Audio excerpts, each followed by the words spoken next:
शिव जी ने कहा आपको ही याद कर रहे थे, हम तो हमेशा आपकी कथा सुनते रहते। राम जी ने कहा हम कथा सुनाने आए। शिव जी ने कहा प्रभु आप कथावाचक कब से है गए?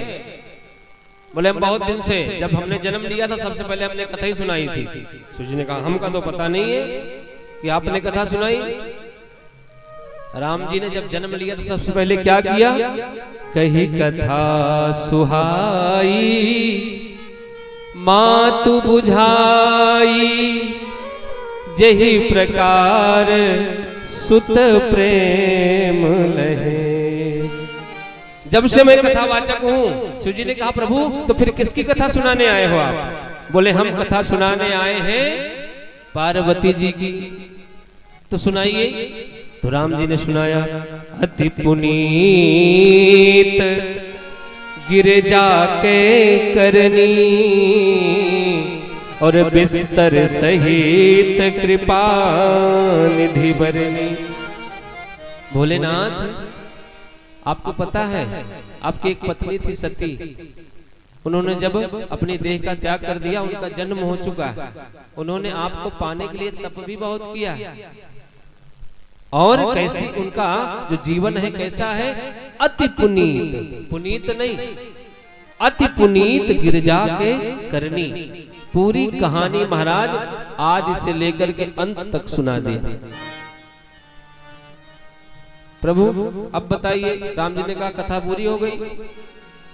तो ठीक है प्रभु कथा पूरी हो गई तो कोई बात नहीं। राम जी ने कहा कथावाचक को दक्षिणा भी मिलेगी।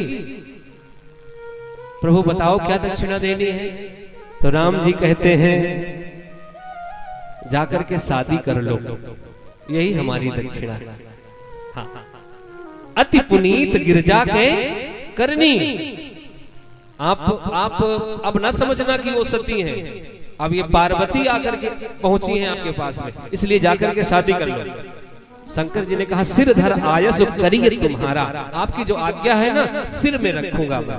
राम जी ने कहा ना ये गलती मैं नहीं करूंगा, सिर नहीं उर में रखो, हृदय में। प्रभु अगर यहाँ रख लेंगे तो भाई सिर तो ऊंचा है उर नीचा है। बोले नहीं नीचा ऊंचा तो जाने दो कुआं पहाड़ में, सिर में रखने में खतरा है। यहाँ गंगा जी कहीं फिर बह गया तो फिर क्या करेंगे हम, इसलिए उर में रखो हृदय में। बोले प्रभु जैसी आज्ञा। परम ये परम पुनीत है, इनको आप जाकर के वरण करिए। शिव जी गए सप्तऋषियों के पास में जाकर कहते हैं सब जाओ और जाकर के पार्वती की परीक्षा लो। अच्छा ये बताओ राम जी ने आदेश दिया कि जाकर के विवाह करो। अरे भाई राम जी ने कहा आकर के अब विनती मम सुनहु शिव, जो मोह पर निज नेह, जाहि विवाहु शैल जहि यह मोहि मांगे देव। तुम्हारा यदि मुझसे प्रेम है तो जाकर के शैलजा यानी पार्वती से विवाह कर लो। राम जी की आज्ञा के बाद भी शिव जी कहते हैं सप्तऋषियों से परीक्षा लेकर के आओ। शिव जी कहते हैं एक समय वो था जब मैं इनको बार बार बता रहा था कि ये मेरे प्रभु हैं और ये सती स्वरूप में थी, सती स्वरूप रही बहुरानी। तो इन्होंने सुना नहीं, इनको विश्वास नहीं हुआ कि ये राम है हमारे प्रभु हैं। तो जो हमारे प्रभु को बगैर परीक्षा के स्वीकार नहीं किया उसको भी मैं बगैर परीक्षा के स्वीकार नहीं करूंगा। और महाराज आज की स्थिति ये है देवी जी मिल जाएं तो फिर महाराज क्या पूछो, फिर मतलब ही नहीं सारी दुनिया में, सारे संसार माता है हमारी गुस्सा न हो जाए। हाँ।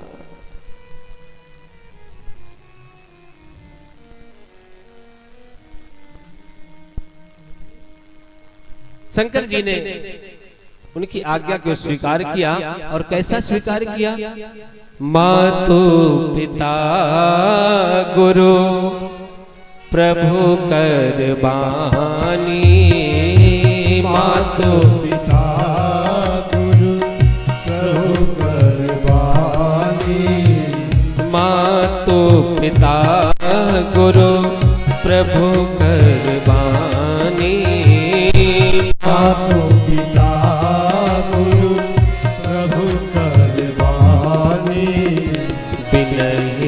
विचार करिय शुभ जानी।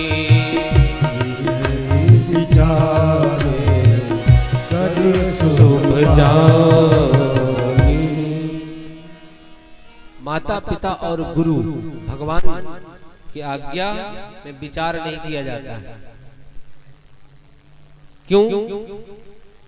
ये आपके हित के लिए जब सोचेंगे तो हित के लिए सोचेंगे, अहित हमेशा हित छुपा होता है। शंकर जी ने उनकी आज्ञा को सिर पे सिरोधार करके महाराज और आगे बढ़ गए। सप्तऋषियों से जब कहा, सप्तऋषि ने जाकर के परीक्षा लिया, पार्वती पहि जाय तुम प्रेम परीक्षा ले। जाकर के पार्वती से प्रेम परीक्षा करो। परीक्षा हो गई और परीक्षा में महाराज ऋषियों ने बहुत सारे तर्क दिए पार्वती जी को। देखो, निष्ठा, निष्ठा हमेशा एक में रखो।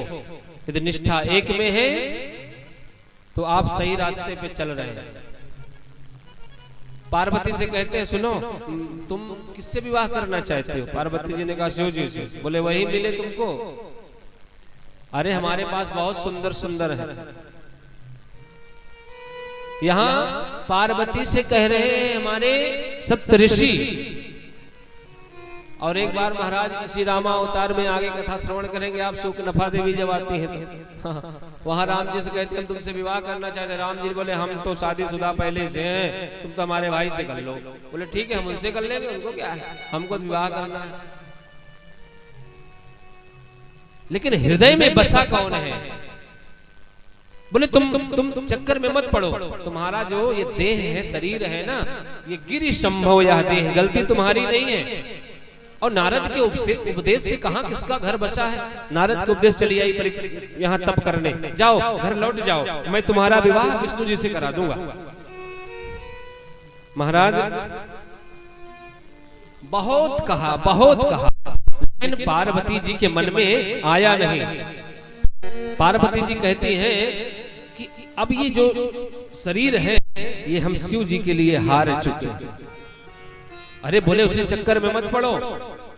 उन्होंने हिरण्यकश्यप का घर उजाड़ दिया, कनकशिप अरिहाटक लोचन, उनका दोनों का घर उजाड़ दिया।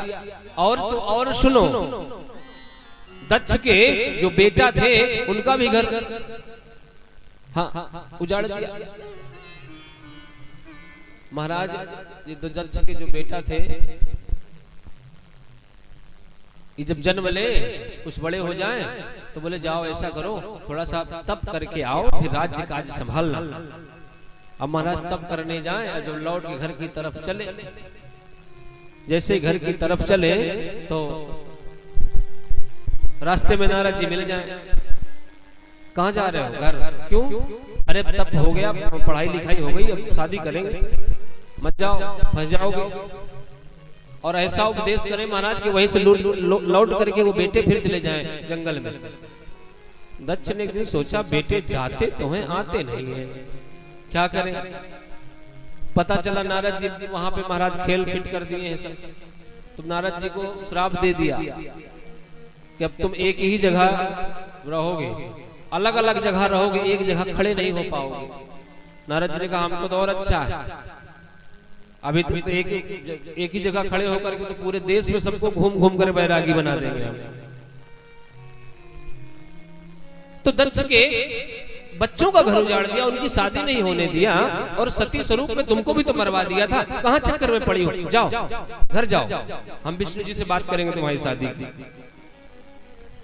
और महाराज ऐसे कह करके सप्तऋषि बहुत उनको सोचे कि चली जाएं घर, लेकिन उन्होंने हार नहीं माना और बोले अब जाओ। जब तुम मिलते हो प्रथम मुनीषा, यदि तुम पहले मिलते ना तो मैं तुम्हारी बात मान सकती, लेकिन अब तो मैं अपना ये जन्म अपने शंभू के लिए हार चुकी हूं, अब मैं घर नहीं जाऊंगी। महाराज इधर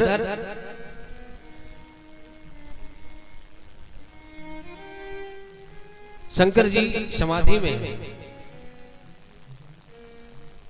भगवान कहते हैं कि हम जाकर के शंकर जी को बोल करके आए हैं शादी कर लो, फिर भी ये समाधि में है, क्या किया जाए। ब्रह्मा जी ने कहा प्रभु अब हम व्यवस्था लगाते हैं। ब्रह्मा ने कहा एक काम करो, शंकर जी की समाधि को तोड़ने के लिए काम को भेजो। कामदेव को तैयार किया गया महाराज।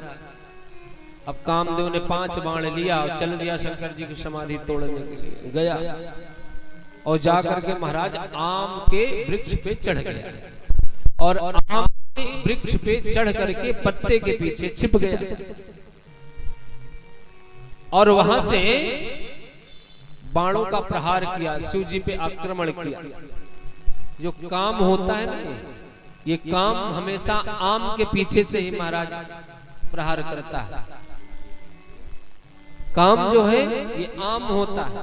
आम कौन? खाने वाला नहीं, तुम समझो गुठली याद आ गई, रस याद आ गया हो तुमको। आम मतलब जैसे हम लोग बात में बोलते नहीं, आम आदमी है कोई है?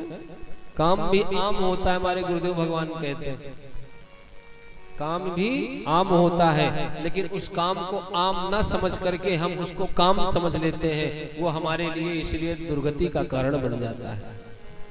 और सौरभ पल्लव मदन बिलोका कहां छिपा हुआ है?